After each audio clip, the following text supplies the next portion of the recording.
In this video, I'm going to share with you the best and the worst cities to launch an Airbnb. If you want to get in, start your Airbnb business, you find a property, you pick it, it looks fantastic. You think you know the area, you know the details. Heck, it's even in your backyard. This is fantastic. Like in your own hometown. This is awesome. And you go to launch this property, you set it up, you do all kinds of renovations, you listen to all these gurus and other educators out there, and you put in the effort. It is the best, has every amenity, beats out anybody who might be even trying to start an Airbnb in your town.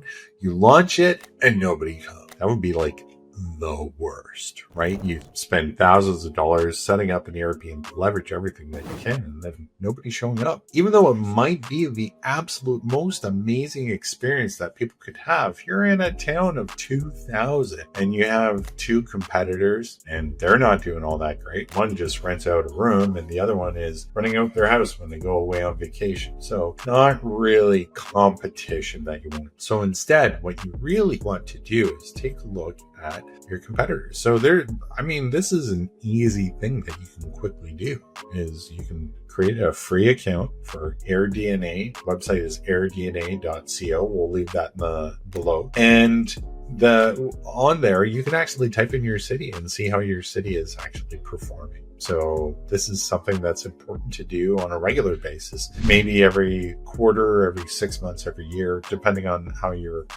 involved you are with your business or how often you want to do it. But this is actually help determine your revenue, not only like past, but what the potential future is. You also want to make sure that the regulations are going to help you out along the way, or you know what the regulations are, so you're not jumping through hoops or creating more problems than they're worth. Ultimately, you really need to make sure that you know where you're launching, what your competition is doing, and how you can stand out and do better than them. So number one, I want to address this, is that a bad city to operate in is, I wouldn't say a bad city, but a bad way to operate in a city is to avoid the regulations. Just ignore them. Nobody's going to really know. You might have things. So, I deal with a lot of U.S. properties. So I'm dealing with, municipal regulations, county, state, and HOAs from time to time.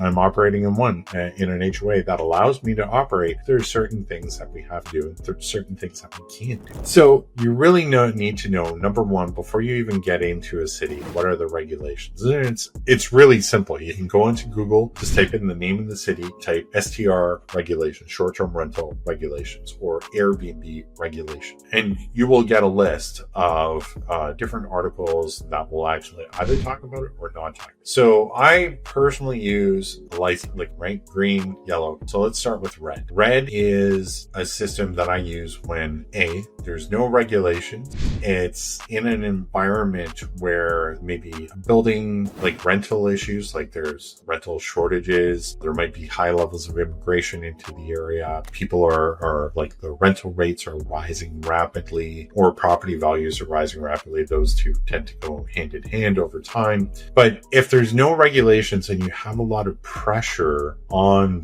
whatever the government is, municipal, state, provincial, whatever, if they say, hey, there's a lot going on here and we need to earn some votes, well, who are they going to cater to? They're going to cater to the people who are going to give them the most votes. Might be the property owners, might be the renters. It just depends on how they're actually trying to figure this all out. But then you can have regulations that come in and shut down a lot. Like where I live, there's a city nearby where, absolute surprise, everybody knew that there was going to be short-term rental regulations, because they came in and basically shut down hundreds, probably over 1,000, literally overnight. They just said, oh yeah, by the way, here's our regulations, and they're active in the next 30 days. All of a sudden, you went from having people who had 5, 10, 20 properties in that city to all of a sudden having 0. They couldn't operate as short-terms. Now you see all these people scrambling, okay, how do I make this happen? Do I rent out to students? Do I do it as midterm short-term rental. Like they couldn't do anything more than 30 or under 30 days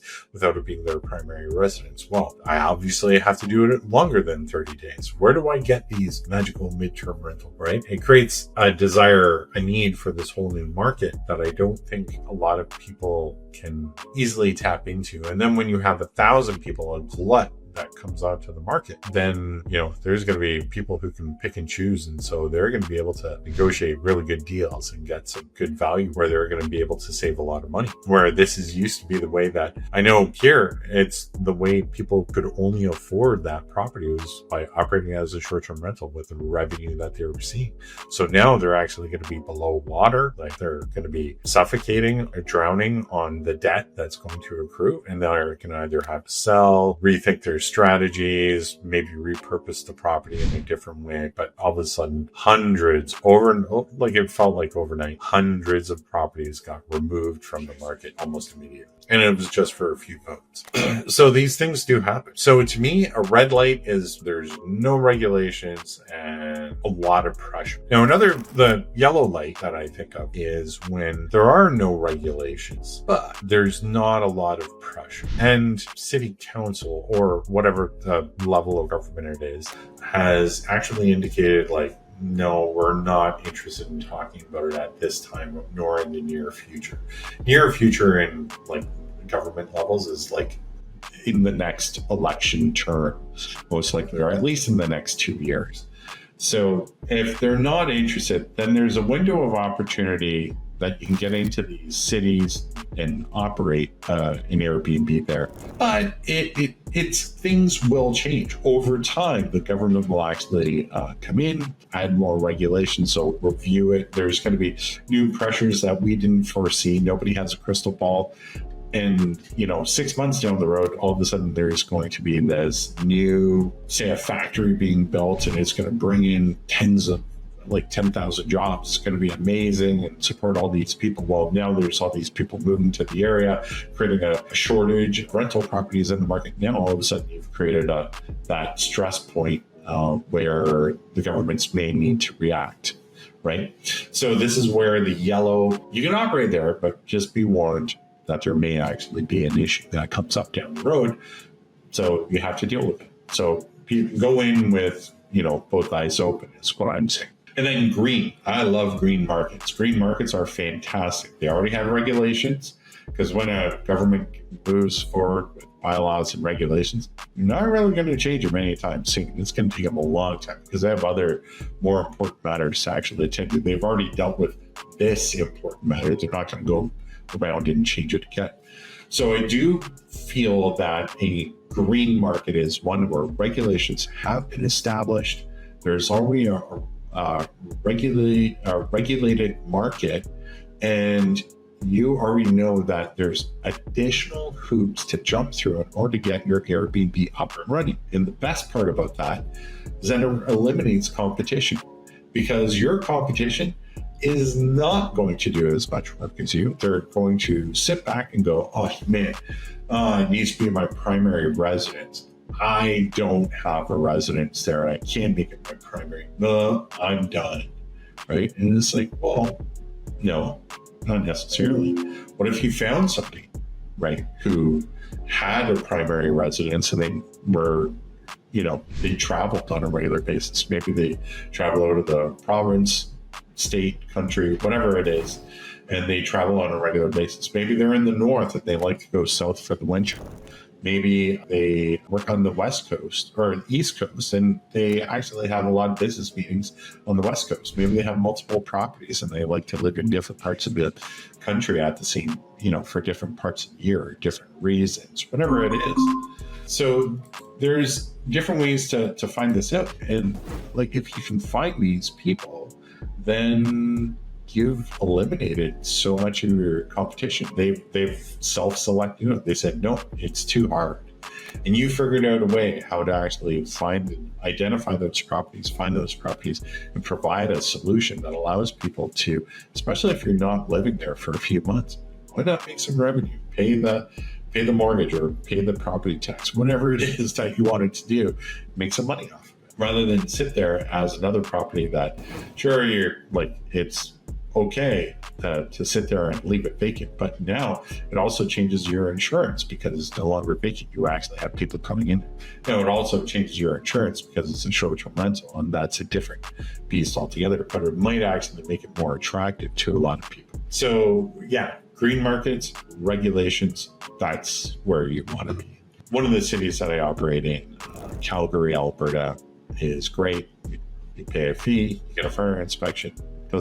It doesn't cost that much, and it's fairly easy to get everything done. You're then approved, you post a license, you're regulated. Those are very easy cities to operate. The ones that are going to be more of a challenge are the ones where you have to have primary residence or 180-day restrictions, or you have to jump through so many hoops and hurdles, and it takes like 8 weeks to get approved for zoning, permit change, whatever it is. So those are ones that are possible to get into, but there are other ways of actually doing it. So really, that's one, regulations, when it comes down to the best and worst cities to operate. Another thing is there's population size. So I know there's a lot of places around in North America that I see that are fantastic opportunities for the person who wants to go away for a remote, secluded vacation. Up here in Canada, we call it cottaging. You go down to the cottage, you disappear for a period of time. And, maybe you're not even on a cellular network. You are literally unplugged for that entire time. That can be an amazing experience. The problem I see with that, though, is finding a cleaner to come out and clean the property. So this is sort of that catch-22. You want to be remote and have all these big properties, but then you need a cleaner to come in, and you don't know how available they're going to be.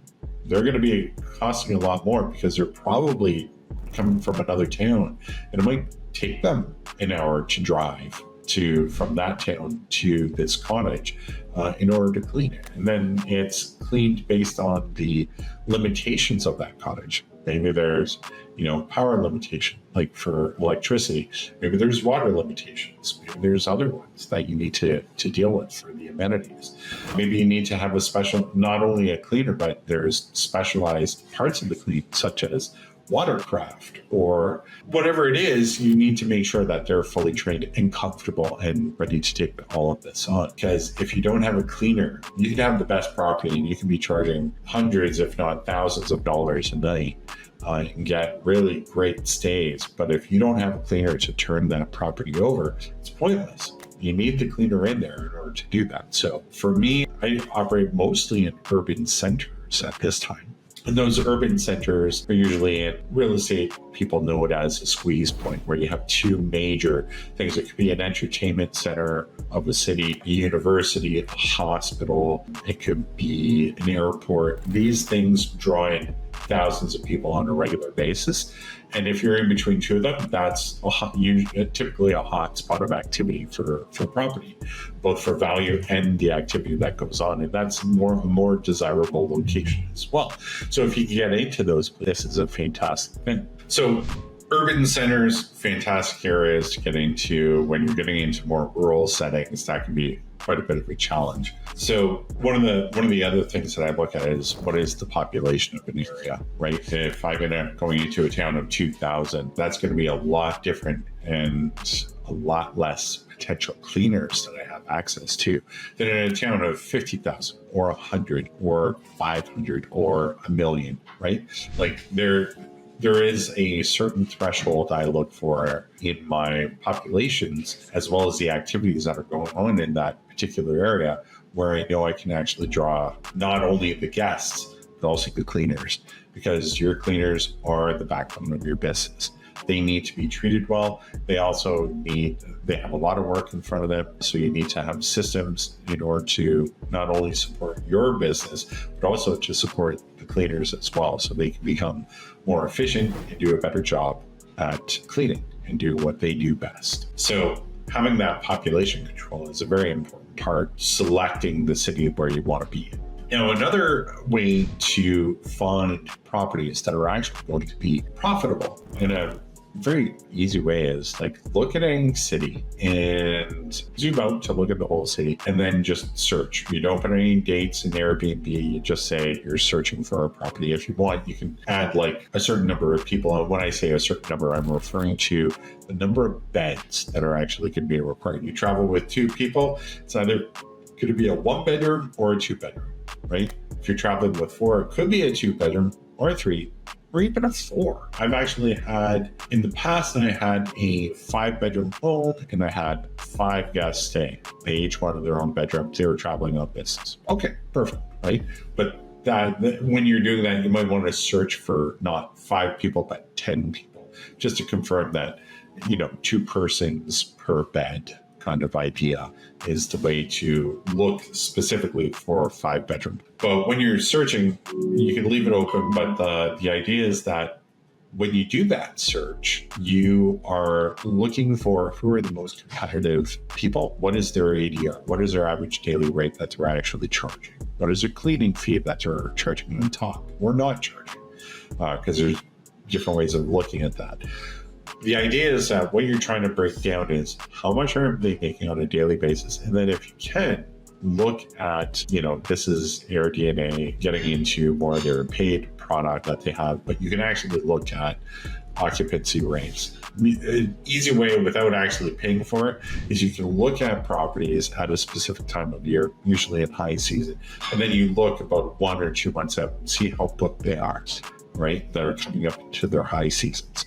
And then that way it'll allow you to have a better idea. Okay, maybe this, like in high season, they're 85% occupied. That's amazing. Great job, guys. And they're only getting $71 a night. That's not a lot, like when it comes down to it. But if you're looking at properties, and this is the best property in the area, right? It's coming up as 71. You might have different, 63 and a 58, a 65, whatever it is. But if you're looking at some of the other properties, and you, again, go without the filters or add filters to look for, the property type that you're looking at as a minimum bedroom level, look at it with the scope of what is that nightly rate. And if you're looking at it and you say, hey, high season, they're 70% occupied, but they're asking for $385 a night, that's pretty good.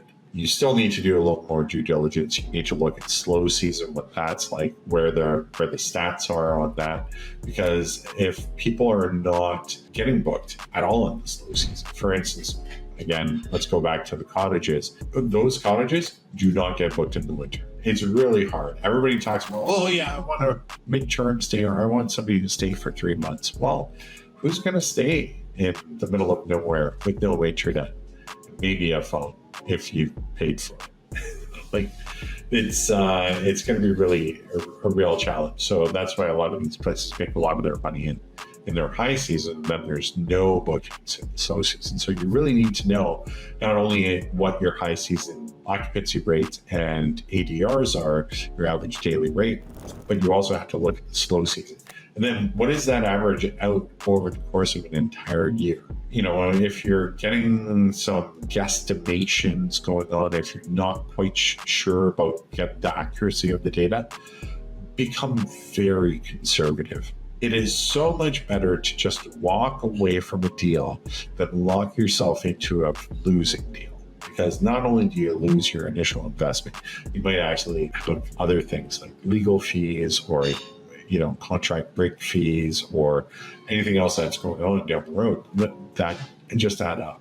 So you don't want to get involved with those. It's so much easier just to wait and get a good deal. A great deal actually is even better than getting into a bad deal every day of the week. It's so much more worth it. And if it takes you 3 months in order to get your very first Airbnb, you're ready to go, but it takes you 3 months to get it, that's time well spent because you've learned how to say no more than saying yes. So that's the other part is learn how to say no. It's really important.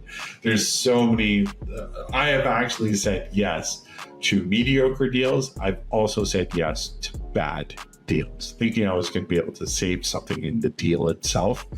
But it really comes down to what is the opportunity with that particular property? What is your profit margins? What are you looking for in order to make? Because you can easily replace, I know so many people in the tech industry who can easily replace their fairly high wages that they're making, because eventually they might lose their job to AI. I deal with a lot of people who also get laid off on a regular basis, just as industry cycles go. And their concern now is, am I going to get hired back, or are they hiring the robot to do it? So this is a way that they can replace their income and do it, but it's better to do it slowly at that point. Build your systems, build your processes, not only for your lead generation, but the actual operations of your business, and then grow slowly over time rather than trying to grow aggressively.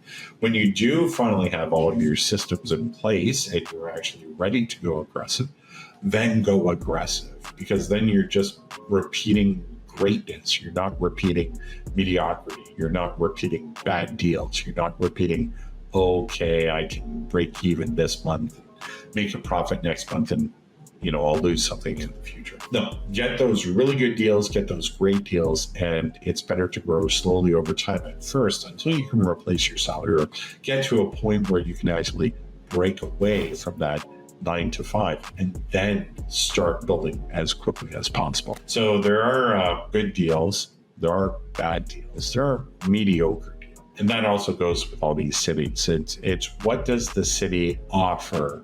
What do they afford to give you, both in terms of like the cleaning, the population? Is there a demand? Are there reasons for people to actually go here? Do you have competition?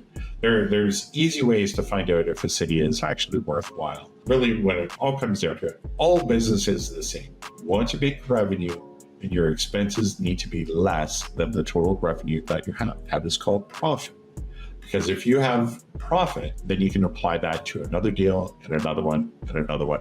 And then that small snowball that starts rolling down the hill gets so big so fast, and faster and faster, until you're actually funding all new deals on a regular basis, month after month after month after month. Then at that point, it's a game. It's not how much can I make, it's how many properties do I want to get? What do I want to build out of this, right? And having those goals are very... So yeah, there are good cities, there are bad cities, but do your due diligence, you'll be able to find that out. If you're looking for more information on how to identify and evaluate properties for Airbnb, we are running a coaching program where we run through all of that, the evaluation tools. We actually provide you with all the tools and documentation as well. And then, we teach you how to go out and get your first deal within 90 days and start profiting. We want to make sure that there's so many opportunities out here. Everybody can win, especially now with things like our economy, artificial intelligence, removing job after job out of the market, people seeing layoffs, unemployment rates. I personally have it as my goal in order to help as many people as possible so that they can replace their 9 to 5 income, or at least cover it, so that in case of the unfortunate happens, they're fine. But in the meantime, they can turn this into a profit-generating machine and be able to take it on their own. So if you're interested in more information, comment Airbnb below. We'd love to hear from you. We'll reach out to you and have a bit of a chat, and hopefully we'll talk with you soon.